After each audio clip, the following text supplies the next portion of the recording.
Welcome to Nugget 267 with Steve and Dana Groman, and today we are going to be talking about a mammoth in eastern California. Many years ago, I got this booklet called Back Road Tours in the Eastern Sierra, Inyo County, California, and I highlight these routes in my book, Often on the Beaten Path, and I do hope that you'll check out my website. Finally got it fixed up. It's danasbooks.net. We have some recipes and all kinds of fun stuff on it. Back to the subject at hand. Route 16 takes you to Shoshone, Tecapa, and the Old Spanish Trail. And I know I've mentioned the China Date Ranch when we did the Fruits of California. Not far from there is Shoshone. Along Route 16, it talks about that Shoshone is an attractive little shady oasis whose entire main street can be seen at a glance, but is full of historical curiosities to explore. In one of my Saturday travel and history tips, I'll take you to the caves that are west of Shoshone. At the end of my book, you'll see that I actually took a picture by this sign in Shoshone. Don't miss the museum, recently expanded to accommodate a whole mammoth skeleton excavated nearby. We have probably driven through Shoshone 10 times since I read this, and every time the museum is closed. Last October was no different. The museum was closed, and I was like, this place, it's got such limited hours. I'm never going to get to see this mammoth. As we're walking around the yard and looking at all their interesting historical artifacts, mainly related to mining, we're at the front door taking a picture of the front door, and the door opens, and it's a lady, and she's obviously leaving for the day. I go,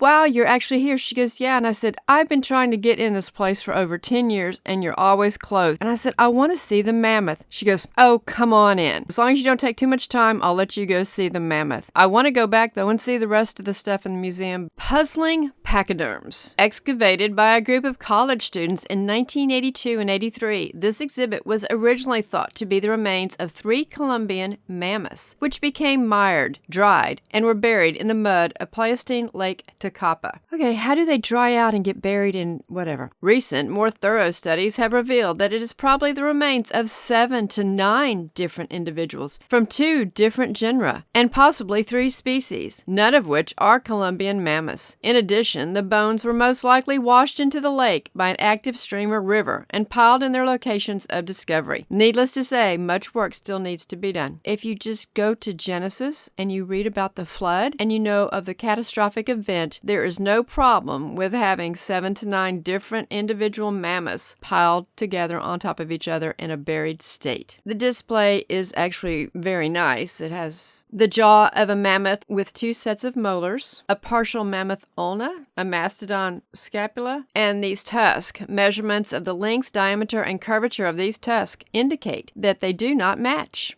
Sounds like a catastrophe. Things get all mixed up. And are in fact from 2 different animals. Like the rest of this exhibit, these are the actual bones, not fossilized impressions in rock. No large skull pieces were found at the dig site. And there is a single mammoth tooth. Part of their display needs a little bit more sand, and there is plenty outside not far away, that's for sure. Mammoth track here, it says from 600,000 years from Lake Tecapa. Well, I always thought they said the mammoths were during the last ice age.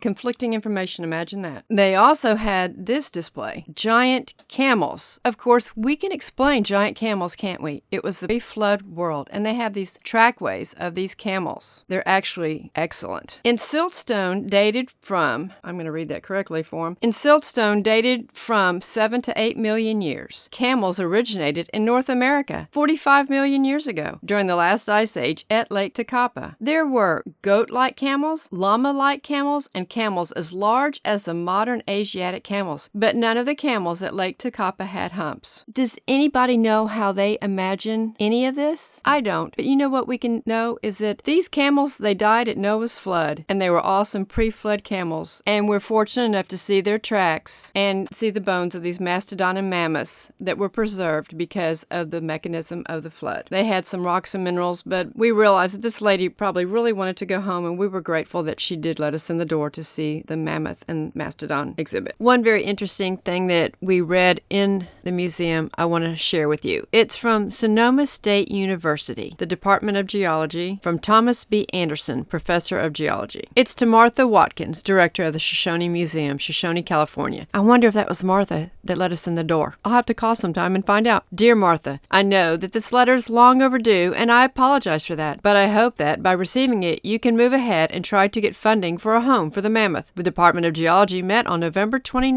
1995, and agreed to the idea of moving the mammoth display to your museum in Shoshone. The best time for the move would be sometime during the summer. It is my understanding that you are going to apply for a grant to expand your museum in order to accommodate the display. One suggestion that we have is that you include in your grant request funding for students to package the fossils and help in the removal, transport, and installation of the display in your museum. It is our idea that we photograph the present display so that it can be put back together in your museum as accurately as possible. We feel that 2 students working for 1 week total would be able to do the job. We pay our students $6.50 per hour, so 80 hours at $6.50 would be a total of $520. We hope that some kind of formal dedication of the new display could be scheduled for your Death Valley Days weekend next November, and we would like to schedule some kind of departmental alumni event around the dedication. I just thought that was a really cute letter. I'm glad that they had that in the museum. $6.50 an hour. Remember those days? Back in the yard, we took more pictures and we came across this sign. Of course, it's an evolutionary sign. It's talking about the beautiful formations that you see in this Death Valley region, and everything is millions of years ago. Geologists use stratigraphic columns, such as the one above, to illustrate, except for I don't think it's above, I think it's to the left, to illustrate the geologic units present in an area of interest. They have no way of proving these layers, and they are all nice, neatly stacked on top of each other. And we know that they are all a result of the flood. If you have never seen Death Valley, it is a 5-star place to go to see the flood firsthand. If you appreciate our content,